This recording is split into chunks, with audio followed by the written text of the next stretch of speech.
आप परीक्षा हॉल के अंदर जब प्रश्न हमें लग रहा है कि उत्तर यही है, फिर भी हम दूसरा करके आते हैं। इसके पीछे दो कारण होते हैं, दो जगह सुधार करने की आवश्यकता होती है। पहला ड्यूरिंग प्रिपरेशन, तैयारी के दौरान, और दूसरा परीक्षा हॉल के दौरान। तैयारी के दौरान हमें दो तीन चीजें ध्यान रखनी होती हैं, तब दिक्कत नहीं आती है। जैसे मटेरियल हमेशा सीमित रखो। अगर आपने एक ही विषय वस्तु की तीन तीन किताबें पढ़ ली तो अब लास्ट में उसको कलेक्ट कर नहीं पाओगे। परीक्षा में हर प्रश्न में आपको दो दो उत्तर नजर आएंगे। जितना मटेरियल सीमित होगा उतनी एक्यूरेसी शानदार होगी। पहली गलती हम ये करते हैं कि हम किताबें इकट्ठी कर लेते हैं। दूसरी बात, मटेरियल सीमित होने के बाद में उसको अगर 6-7 बार कंटिन्यूसली बार बार उसको रिवीजन करते हैं तो तथ्य ऐसे याद होते हैं कि हमें पता रहता है कि किताब के किस भाग में लिखा हुआ है।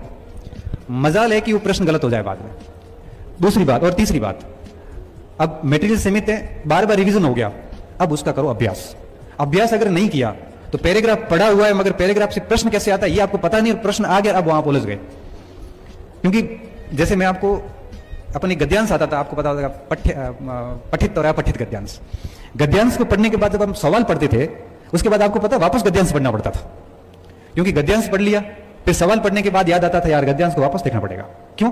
क्योंकि जब गद्यांश पढ़ा था उस समय मैंने ये नहीं सोचा कि इसमें सवाल कैसा आता है, लेकिन सवाल जब पढ़े तब पता चला कि अब हमें गद्यांश को पढ़ना है, क्योंकि अब हमें देखना है कि इसमें सवाल कैसे आता है।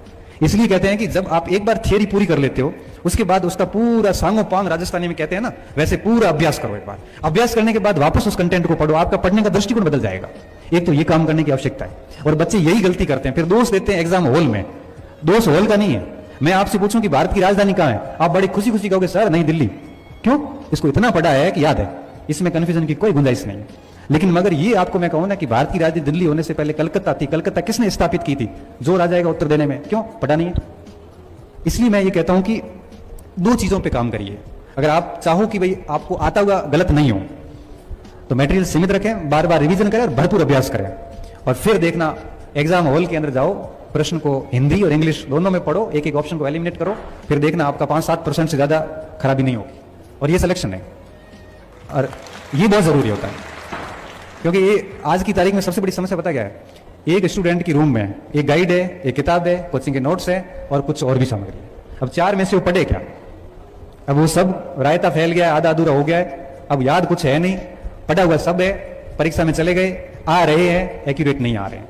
ईगो पे ले लेता व्यक्ति, पढ़ा हुआ है छोड़ सकता नहीं और फेल हो जाता है। बस